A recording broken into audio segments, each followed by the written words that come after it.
Hi everyone, in this episode I'll start assembling a Dune buggy from GTA 5. The design of this model turned out to be quite simple and fairly cheap due to the amount of its components. For its construction we need an inch pipe. The role of a donor car can play one of these retro cars. All the details in it are identical and suitable for the 3D game model.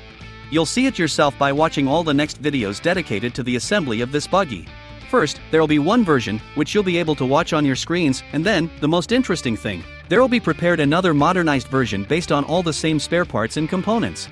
At the same time, we'll check whether all these units and assemblies are able to withstand the off-road conditions. As I said earlier, I'll need an inch pipe and also a few spare parts from the donor's car.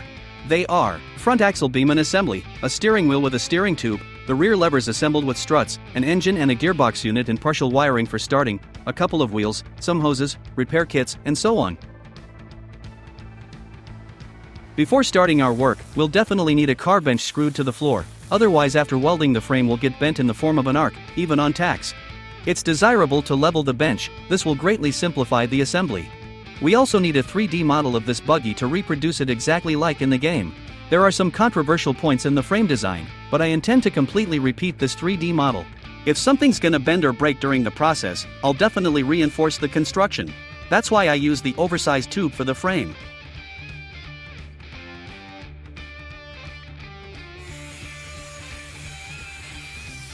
I started the assembly of the frame from the lower part.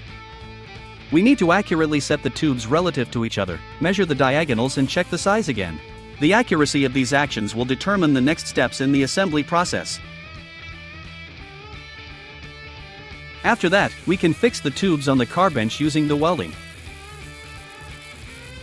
All the tube ends were notched for an accurate hookup.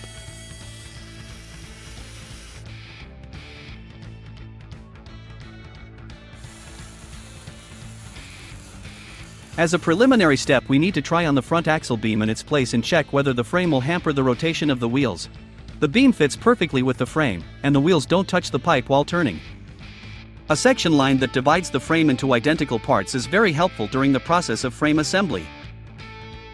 This line helps to accurately set the details.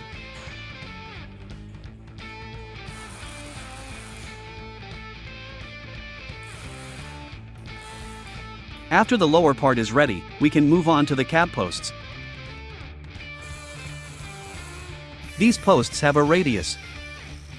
I set the angle using an angle template and a printed protractor. You might be surprised, but the error turned out to be just a couple of degrees, and all the dimensions matched in fine. As always, I bent the pipe on a homemade pipe bender.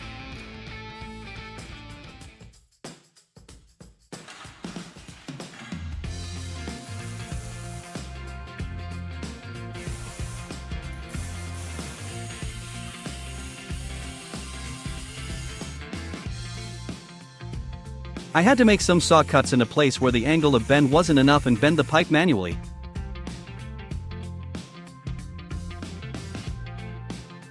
The laser level also helps to combine cutting plane lines, however it's possible to get by with a plumb line.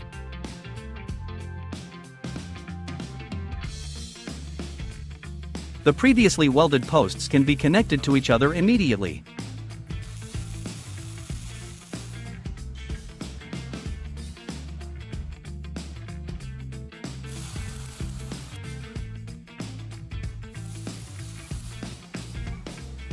The lower part of the cabin was connected to the car bench with temporary support to prevent it from swaying in the air. Now we need to bend the rear frame of the cab and weld it in place.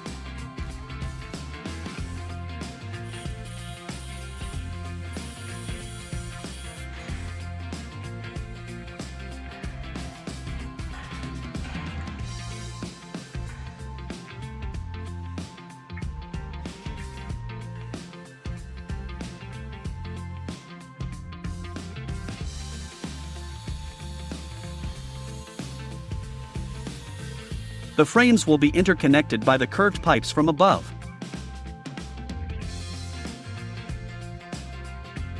By the way, in the next version of the buggy these pipes will be straight, and I might also change them. Before welding the back part of the buggy, we need to make a lower reinforcement under the back frame.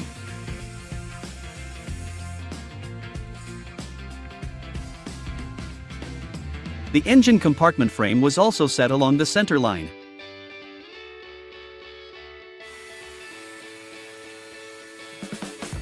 I tied the frame to the cabin. In order to level it, I had to slightly press it with a hoisting jack from below.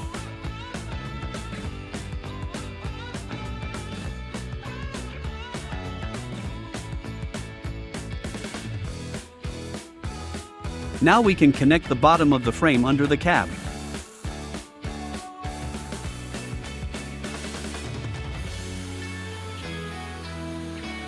I'm still deciding whether to insert the engine into the engine compartment from above, below, or through the cab. I'm not gonna weld the pipes in the engine compartment, just leave them on tacks. Perhaps we'll prepare something like a hood in the future.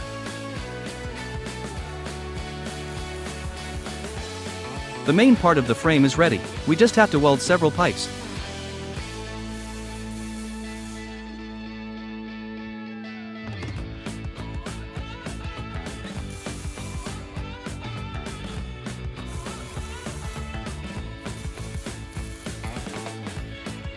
The nose of the buggy also needs to stay on tacks for now, as the front girder will be welded into it. Now it's time to weld everything and clean all the seams.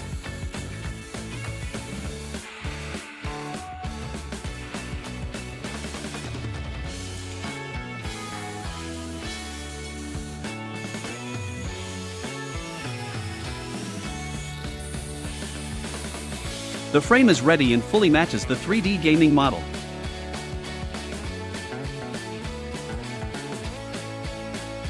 Thanks everyone for your attention. Put your thumbs up and see you in the next part.